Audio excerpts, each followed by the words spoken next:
आदरणीय प्रधानमंत्री मोदी जी लगातार इनके बारे में जानकारी भी कर रहे हैं। जरूरी जो काम होने हैं उनके लिए भी लोगों को उन्होंने सबको लगाया है। पूरे देश की एजेंसियां लगी हैं, विदेशों के लोग भी लगे हैं।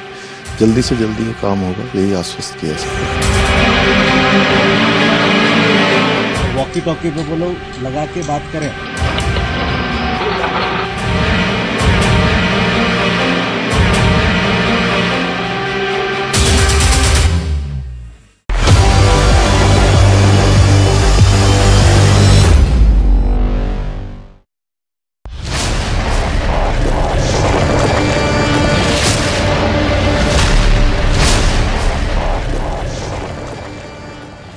उत्तराखंड के इस टनल में रेस्क्यू ऑपरेशन का आज 16वां दिन है। 41 मजदूर यहां पर फंसे हुए हैं। हर संभव कोशिश की जा रही है कि जल्द से जल्द इन्हें बाहर निकाल लिया जाए, लेकिन जहां एक तरफ तकनीक का सहारा लिया जा रहा है, अंतर्राष्ट्रीय स्तर की टेक्नोलॉजी इस्तेमाल की जा रही है इन मजदूरों को सुरक्षित बाहर निकालने के लिए, इस रेस्क्यू ऑपरेशन को लगातार आगे बढ़ाने के लिए, वहीं लोग अपनी आस्था के मुताबिक भी पूजा प्रार्थना में जुटे हुए हैं। और कुछ ऐसी ही तस्वीर इस वक्त टनल के ठीक बाहर दिखाई दे रही है, जहां स्थानीय लोग पहुंचे हुए हैं, हवन पूजन करते दिखाई दे रहे हैं। बताया यह गया कि जब यहां पर टनल का काम शुरू नहीं हुआ था, एक छोटा सा मंदिर भी यहां पर था, लेकिन जब विकास कार्य आगे बढ़ रहा था उसे हटाया गया। अस्थायी तौर पर फिलहाल एक मंदिर बना दिया गया है। और ऐसे में क्या कहीं ये उसकी वजह से तो आपदा नहीं आई, तमाम तरह की आशंकाएं लोगों की। अब उसके निवारण के लिए लोगों ने अपने विश्वास और आस्था के मुताबिक हवन पूजन किया है। और ये तस्वीरें आप देख रहे हैं, टनल के नजदीक ही एक पीला सा झंडा लगाया गया है। बताया जा रहा है कि यहीं पर वो मंदिर अस्थायी रूप से, बाद में संभवतः उसे स्थायी रूप से भी बनाया जाए, लेकिन यहां स्थानीय लोग हवन पूजन करते दिखाई दे रहे हैं। आस्था के जरिए एक और बल देने की कोशिश हो रही है इस आपदा के वक्त चलाए जा रहे मिशन को। और ऐसे में ये सबसे अहम है कि अब तक की क्या अपडेट है, ये बात भी अब आधिकारिक तौर पर सामने आई है। एक बेहद अहम और बड़ी खबर इस वक्त की ये कि तमाम वो कोशिशें लगातार जारी है जिससे सुरक्षित इन 41 मजदूरों को बाहर निकाल लिया जाए। और इस मिशन के लिए उत्तराखंड सरकार की ओर से बनाए गए nodal officer doctor Neeraj Khairwal ने भी जानकारी दी है कि दरअसल जो हॉरिजॉन्टल अंदर खुदाई हो रही थी, वहां पर जो अगर मशीन की ब्लेड्स फंस गई थी उसे तो काटकर बाहर निकाल लिया गया, लेकिन अब भी उस मशीन का हेड अंदर ही फंसा हुआ है और उसे निकालने के लिए अब पाइप को काटा जा रहा है और उसे वो पूरी तरीके से बाहर निकाला जाएगा और उसके बाद रेट माइनिंग भी शुरू होगी। क्या अब तक की अपडेट है, डॉक्टर नीरज खुद दे रहे हैं। जो टनल के अंदर हॉरिजॉन्टल ओगर मशीन के द्वारा जो काम किया जा रहा था, उसके अंदर जो ओगर मशीन फंस गई थी, वो ओगर मशीन का काट करके वो सारा पार्ट निकाल लिया गया है। वो अर्ली मॉर्निंग में अराउंड 3:30 से 4 बजे के अराउंड वो काम पूरा हो गया था, मतलब कटने का 3:30 बजे 4 बजे तक निकल गया था। लेकिन उसी मशीन का जो हेड होता है आगे, वो हेड अभी अंदर फंसा हुआ है, उसके लिए पाइप को भी काटा गया। जो मशीन के जो लास्ट पार्ट है उससे 1 मीटर पाइप पहले काटा गया है, 0.9 मीटर पाइप और काट करके उसका एक प्रोविज़न रखा गया है। तो ये यू कैन से कि 1.9 मीटर के अराउंड जो पाइप है उसको कट करना पड़ेगा, लेकिन 1 मीटर ऑलरेडी कट किया गया है। 0.9 मीटर के बाद में पुश करने के लिए प्रयास किए जाएंगे जिससे कि जो हेड है, हेड तक पहुंचा जा सके।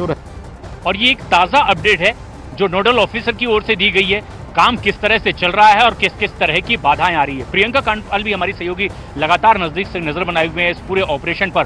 प्रियंका, जो ताज़ा अपडेट है वो तो नोडल ऑफिसर की ओर से दिए गए, कुछ स्थानीय लोग पूजा पाठ करते हुए भी दिखाई दे रहे हैं, इसका क्या महत्व बता रहे हैं वो लोग? देखिए, मैं पहले तो सीधी तस्वीरें आपको दिखा दूं कि ये जो स्थानीय लोग यहाँ पर पहुंचे हुए हैं, आज ये हवन पूजन का काम कर रहे हैं।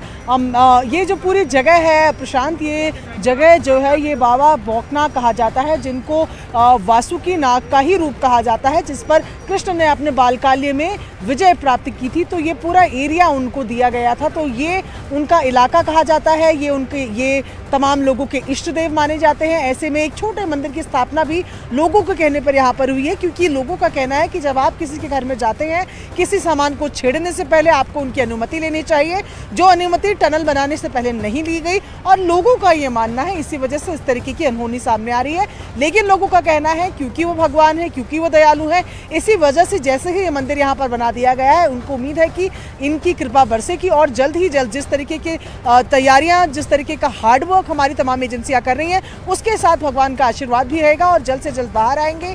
फिलहाल आप तस्वीरें देख रहे हैं कि जो आसपास के लोग यहाँ पर हैं, थोड़े बहुत जो लोग हैं वो पहुंचे हुए हैं और ठीक टनल के बराबर में ही ये हवन पूजा का काम जो है वो चल रहा है। हवन पूजा आस्था से जुड़ी है और आस्था का कहते हैं कि कोई लॉजिक नहीं होता। जब इंसान हर एक चीज़ से हार जाता है तो वो भगवान की तरफ जाता है। ऐसे में लगातार कोशिशें तो हो ही रही हैं, ऐसे में हल्का सा पुश भगवान की कृपा के रूप में भी मिल जाए, शायद यही कोशिश है यहाँ के लोकल्स की। इसीलिए ये हवन पूजन का काम भी हम टनल के ठीक बगल में देख रहे हैं। फिलहाल सिलक्यारा टनल की अपडेट की बात की जाए तो आगे का जो हेड है फिलहाल उसको हटाने की, निकालने की कोशिश जो है मैनुअली की जा रही है।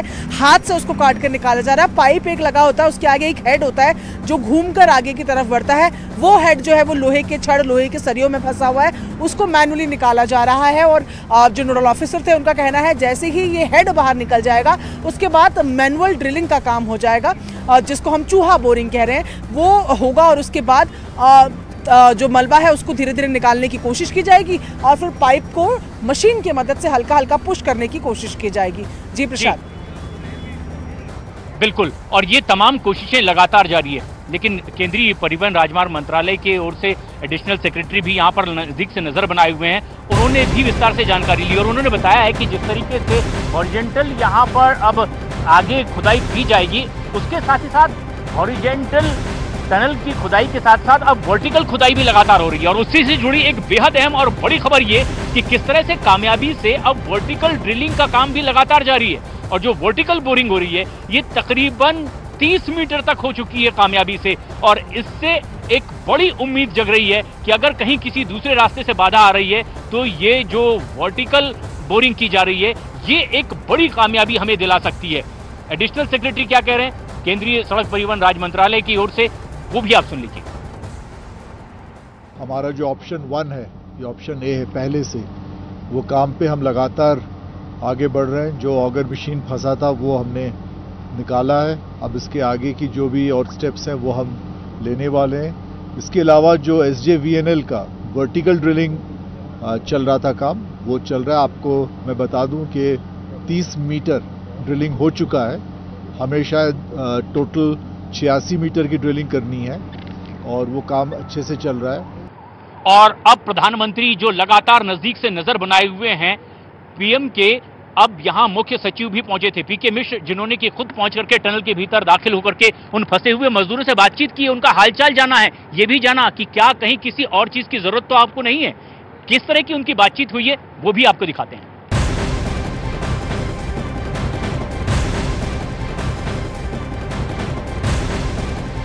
ये एक बेहद अहम और बड़ी खबर है, जहां उत्तराखंड सरकार की ओर से लगातार कोशिशें की जा रही है, वहीं प्रधानमंत्री की भी इस पर पैनी नजर। और आज प्रधानमंत्री के प्रमुख सचिव भी यहां पर पहुंचे PK मिश्रा, और उन्होंने तमाम वरिष्ठ अधिकारियों से इस ऑपरेशन की पूरी जानकारी ली है कि क्या कहीं कोई बाधा या फिर केंद्र की ओर से मदद की जरूरत तो नहीं है। इसके साथ ही साथ वो टनल के भीतर भी दाखिल हुए और टनल में जो 41 मजदूर फंसे हुए हैं, खुद PK मिश्रा ने उनसे बातचीत की और बताया कि प्रधानमंत्री कार्यालय की पैनी नजर है और प्रधानमंत्री की तरफ से मैं खुद यहाँ पर आपसे मिलने, बातचीत करने आया हूँ ताकि आपके स्वास्थ्य की जानकारी ले सकूं और आपसे और विस्तार से इसके बारे में वो पड़ताल कर सकूं।